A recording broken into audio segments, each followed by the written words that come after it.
Bonjour les amis, aujourd'hui vidéo sur les techniques anti-stress et même comme vous avez pu le voir dans le titre, l'arnaque que c'est, le scam de ces techniques anti-stress qui existent. Alors l'idée de cette vidéo m'est venue parce que actuellement je suis en stage de fin d'études. Et oui, je suis en stage. Vous savez, quand on finit les études, peu importe du nombre d'études que vous avez fait, en général, vous devez faire un stage de fin d'études d'approximativement 6 mois en général, c'est 6 mois, il y en a qui font un an, mais moi en l'occurrence c'est 6 mois, mais je suis arrivé à la moitié de ce stage de fin d'études et j'ai déjà les copains développé des petits symptômes de stress alors que je connais parce que je les ai déjà eus auparavant, qui étaient partis et puis là ils sont en train de revenir, donc c'est un vrai régal. Alors j'en ai plein, ces symptômes de stress que je connais très bien comme je vous ai dit. Alors, il y a une boule au ventre au bout de 3 mois qui est revenue.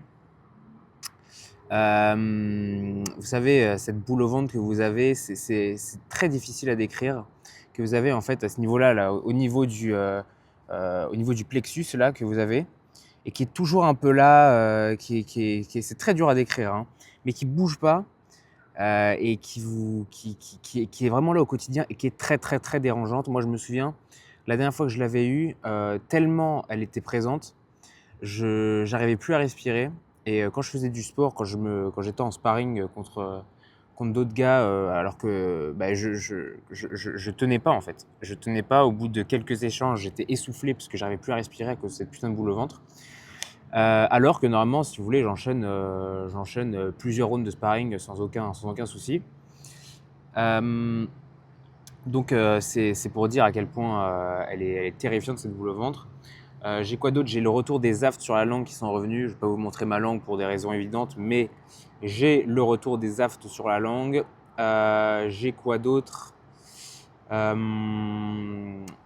J'ai un petit peu, bah, ça va encore, mais vous savez, il y a cette petite anxiété qui revient quand vous vous endormez pendant la nuit, vous dormez mal parce que je réfléchis au travail malgré moi, hein. C'est vraiment pas une passion ce stage, même si franchement j'ai eu de la chance de le trouver là où je l'ai trouvé.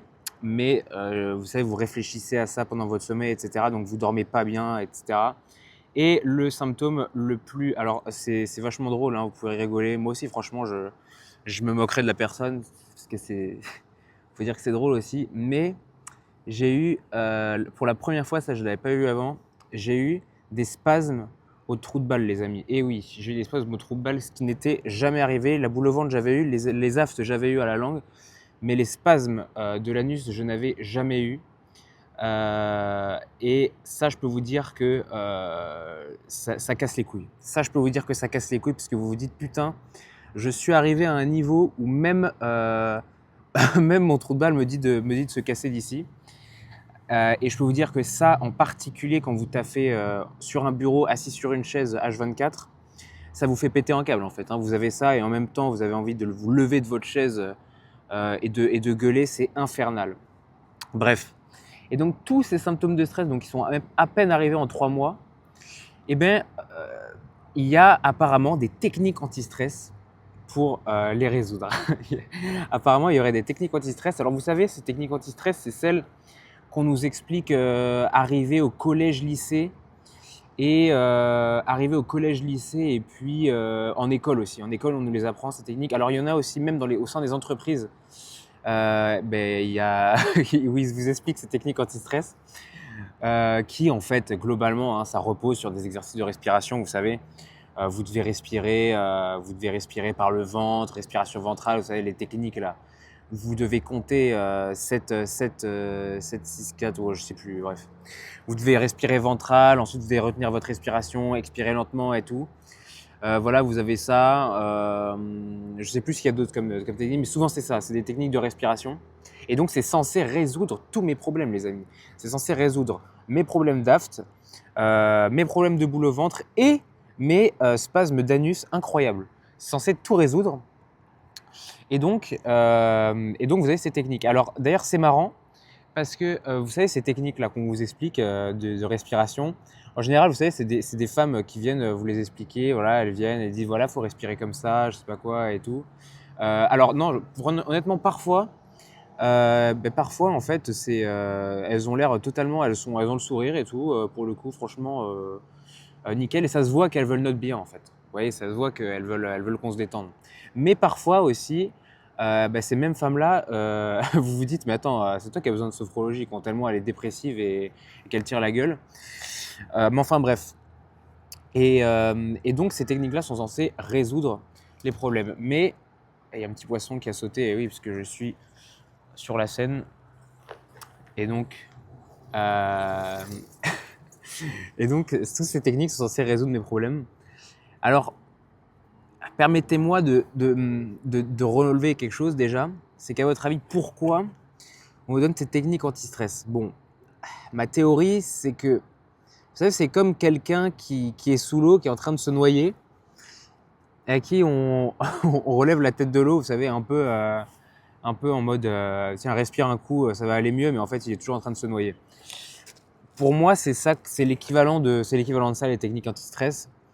Et c'est en fait, même si les bonnes femmes qui viennent vous les expliquer j'en suis sûr, sont de bonne foi et veulent vraiment que vous vous détendiez, c'est potentiellement, est-ce que ce serait pas un stratagème pour qu'en fait l'entreprise ou quoi que ce soit, quelle que soit l'entité pour laquelle vous bossez, est-ce que c'est pas une stratégie pour que vous restiez? Bon, à chacun ses théories, moi c'est la mienne, mais en tout cas, je ne compterai pas sur ces techniques de respiration pour résoudre mes spasmes de l'anus. Donc, la morale de l'histoire, les amis, c'est que c'est c'est juste une alerte en fait. C'est juste une alerte pour se dire que juste ça va pas, hein. Voilà, faut juste le dire, ça va pas. Et qu'il faudrait peut-être songer à se casser d'ici.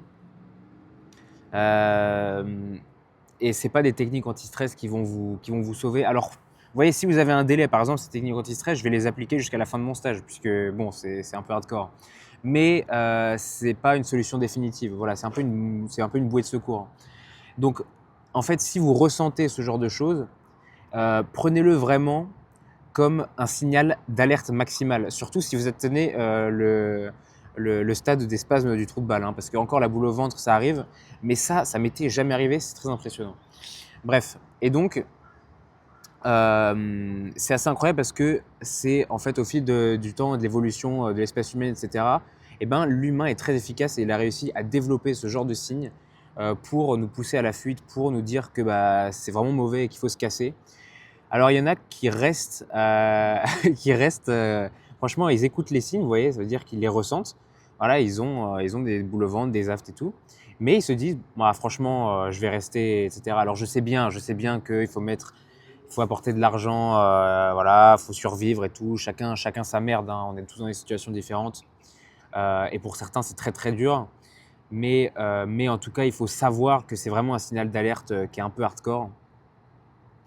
Et, en fait, et c'est très très mauvais. En fait, le corps est habitué au stress.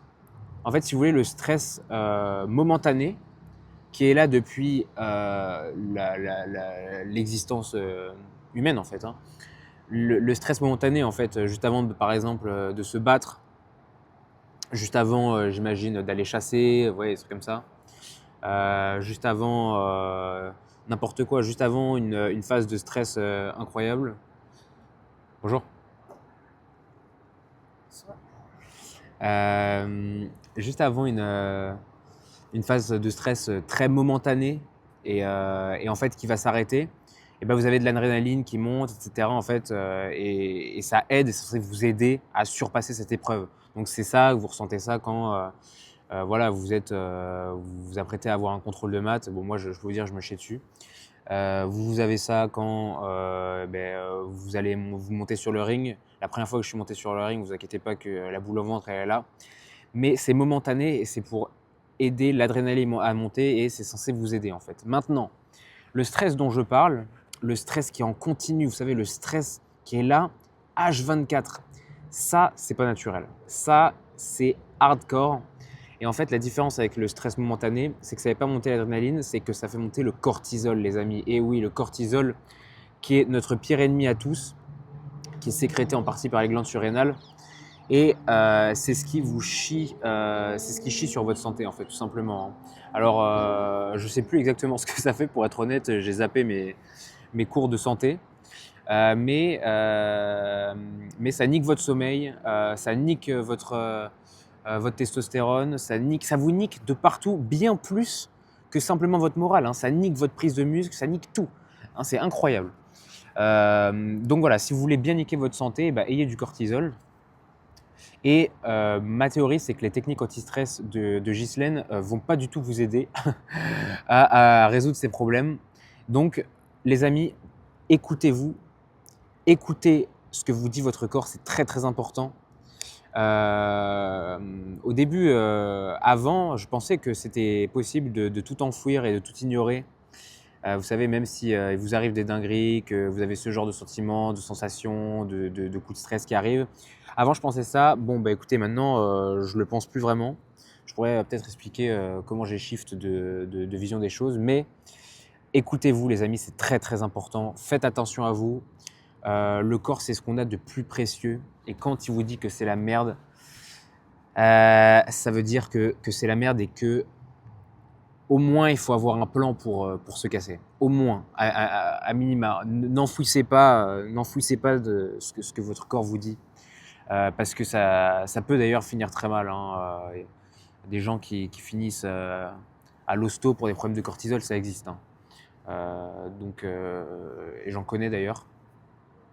Donc voilà les amis, écoutez-vous, écoutez ce que vous dit votre corps et prenez des décisions par rapport à ce que dit votre corps. Allez, gros bisous, prenez soin de vous.